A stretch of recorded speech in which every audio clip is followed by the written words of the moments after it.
What is up, guys and girls, YouTube? It is your boy Justin Omoe here to help you guys and girls with your music, your artistry, and such.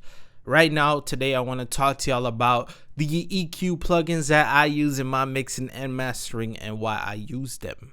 The first EQ that I love to use is pretty much this one right here. See, it says equalizer. Is right there. It's ready for you to just quickly sculpt the sound out if you want to, do it like that. Let's go ahead and use this example right here. I have the hi-hat. I'll solo that. And let's say, hey, I want a high shelf. Just like that. I just brighten the sound right there. I just put it back. Say I want more of that mid in there. I want it to sound like more boxy. Just like that. You can even change, the direction, the cue of it. Just like that. So this is pretty much a fast way to get yourself sculpting a sound. This is definitely useful in terms of like comping. If you want to make a beat, just composing, and you want it to be like, hey, I want this sound to sound a little bit brighter. Just boop and boop, just like that. So you don't have to waste your time going here and then like, oh, here's filter and then here's a parametric EQ and then this. You saw how long that took. Instead, you just pretty much straight up.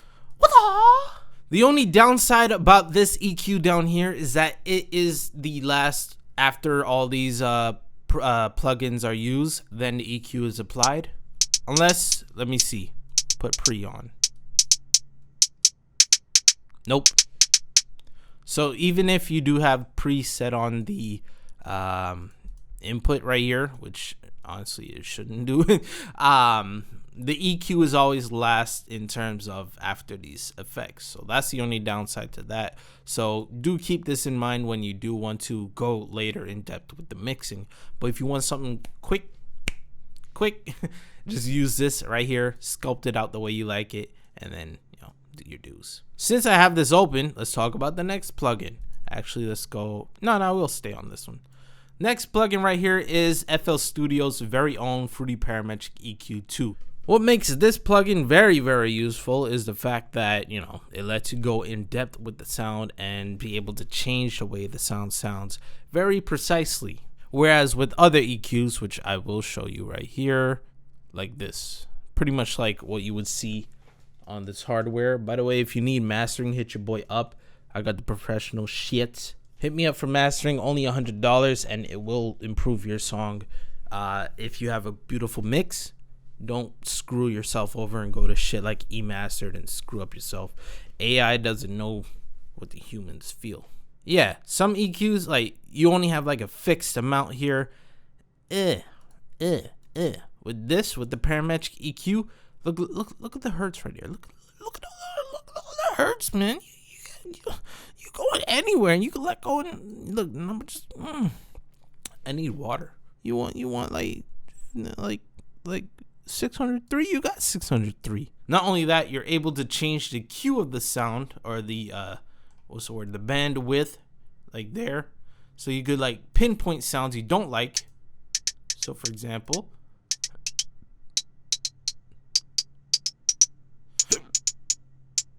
let's say I don't like this sound. Just drop it, just that. I got hiccups now. Now I really need water. But you can see that I was able to, precisely pinpoint the sound, cut it down. That's the power of the Parametric EQ2. I used to use this a lot, but I think I overruled it with other plugins. Let me just double check something real quick. I used to use them though before I had all these plugins. But now I'm using other things like the Q10, which I'll explain after. They just added this function. Oh god, yeah. You can see it's a linear phase. Although I don't really want to go in depth with linear phase with y'all. It's not really that worth it. If you don't know about it, you're good. It's one of those, you're better if you don't know, because if you do know it, then you're gonna complicate yourself if you don't understand it. But just know they have a linear phase option. Yeah, just know that. Anyways, a little bit more on this Parametric EQ2 real quick, or yeah, that there. You can see that I'm able to cut off sounds and be able to be free with these tokens to do whatever I want. If I want to create a Let me see if I can create something here real quick for y'all. Boobs! Hold on, I'm going to back in the bushes for 3 minutes. I'm going first. The Q10, remember I was talking about that for a second? It's pretty much the same thing like the parametric EQ, except you don't have the visual. But I do use this just to cut off sounds. It's pretty much a paste-in preset for my voice. So if I actually put my voice in there, just this one in, right? There you go, okay. So what this is doing is, click on there. Yeah. I just have this as a fixed setup for my vocals. Although if you hit me up for mixing and mastering, I'll, sculpt it to your tone. But pretty much what I was talking about before with the hi-hat that I was, using as an example, I'm just reducing those sounds that I don't like in my song or my vocals. There's ringy, annoying sounds. I'm just taking these sounds right here and cutting them off. That's what I use this Q10 for. It's pretty good for, cutting off some sounds. And I also use it in the mastering for like a slight EQ boosting in the end. Or that's what at least I used to do before I got the hardware stuff on lock. But that's what I use the Q10 for. It's really good. And it used to look like this for those who remember that. But yeah, this is the next plugin that I use here. And as a little side, let me see.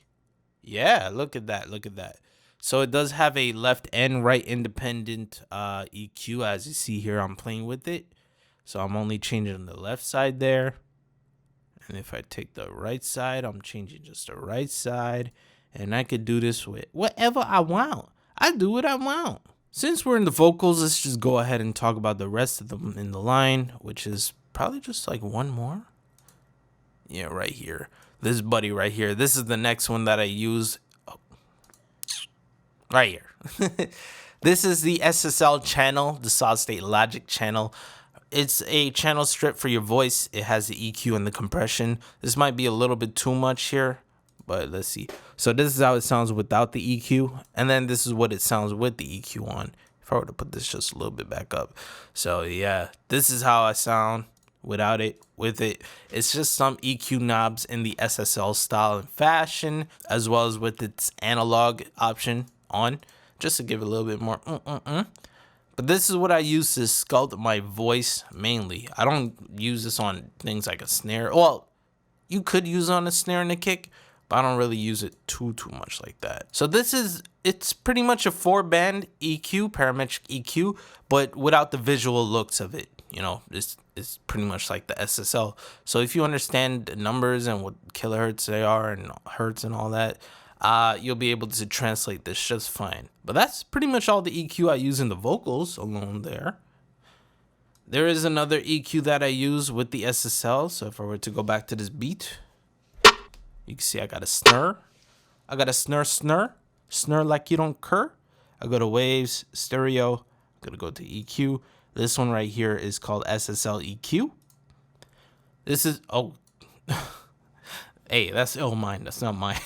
This is yet another SSL EQ, just like in the same fashion as a channel strip, but it's just an EQ. And I use this for things like snares if I want to just, sculpt it in a quick fashion way with the SSL analog feel.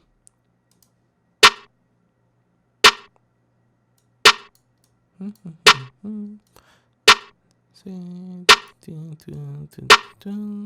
little bit thumpies.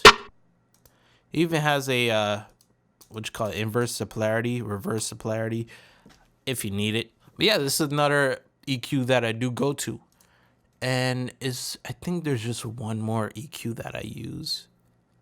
If not, I'll remember and I'll just show y'all. But the last EQ that I use is a F6 RTA. This is right here. This is bomb. It's pretty much just like the regular parametric EQ2 was cut off like this that you see on FL Studios, except this had the waveform RTA, real-time analysis, before anybody else. So that's why I love using it. But there is also another function that you can see down here. This is kind of like a threshold, or kind of like a compressor, but it's for the EQ. It's called a dynamic EQ, if I'm not mistaken. I'll show you on a different sound. So I got the F6 plugin on this 808 bass right here, because I'm going to want to be doing a dynamic side chaining on it to reduce the lower hertz when the kick is introduced. So let me go ahead and just redo that or undo that. So take a look. This is what the kick looks like in this,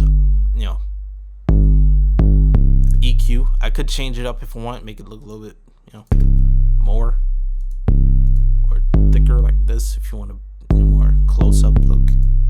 I could change it the way just like that. I can even change the different functions. Anyways, what I do want to show you is how to do this sidechain, this dynamic stuff. So let me stop screwing around. I have a kick here.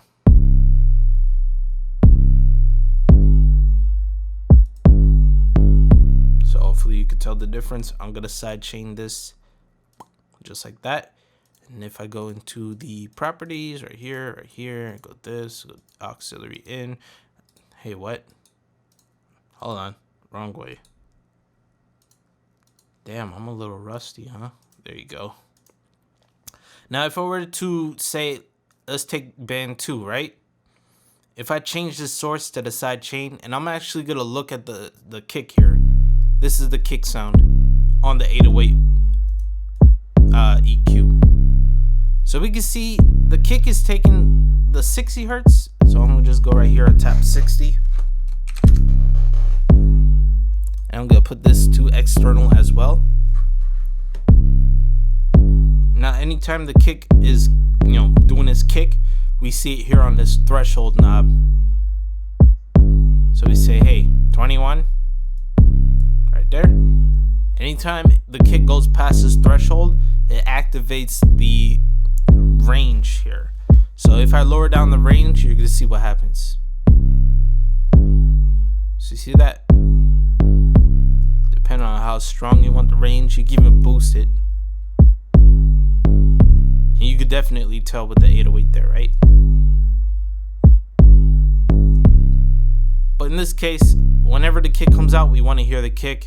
So we're gonna just lower it down just like this.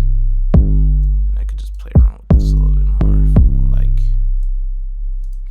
That's why I love this plugin right here. This is unique to other plugins out there, other EQs that I've seen.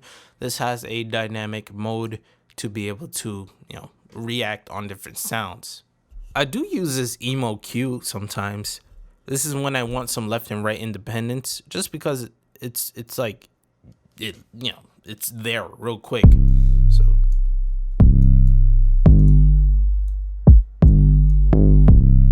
like so.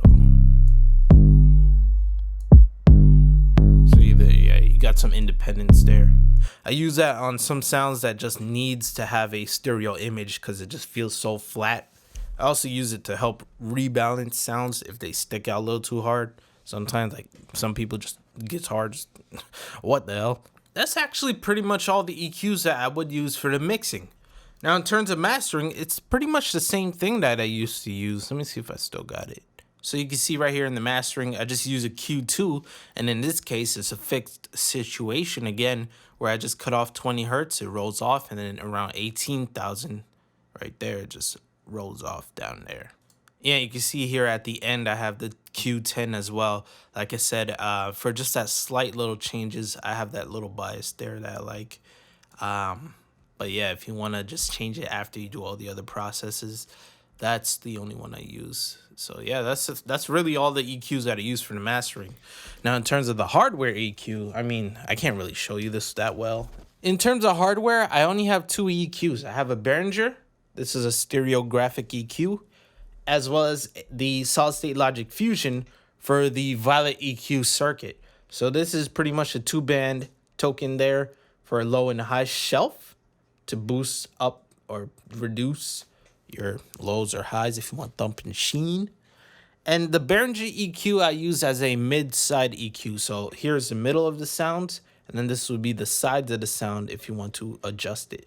And I just screwed up. I forgot I had that for a client. I got a picture though, so I'll be able to recall that. But yeah, guys and girls, that was the different EQs that I use in my mixing and mastering. You may be wondering, damn, what about FabFilter? I don't own it, so I don't use it. I do use the other plugins from time to time that I showed you in that list on Waves there. But that's like on a rare occurrence. For the most, though, I use those plugins that I did show y'all. Did you know about any of these plugins, or do you have your own specific plugins that you use? Let me know in the comment section below. I'll be curious to look at them. But I can't afford them right now because, like I said, I'm doing that vocal booth build and I'm watching my budget. So if you do want to support your boy in building his vocal booth, as well as helping yourself to a great mastering or mixing and mastering, hit your boy up at justinomoe.com. Anytime you help your boy, you're helping yourself. And yeah, with all that said, though, thank you for watching. Thank you for subscribing, liking. It is your boy, Justin Omoe. And yeah, peace. I'm out. And please have yourselves a damn good one.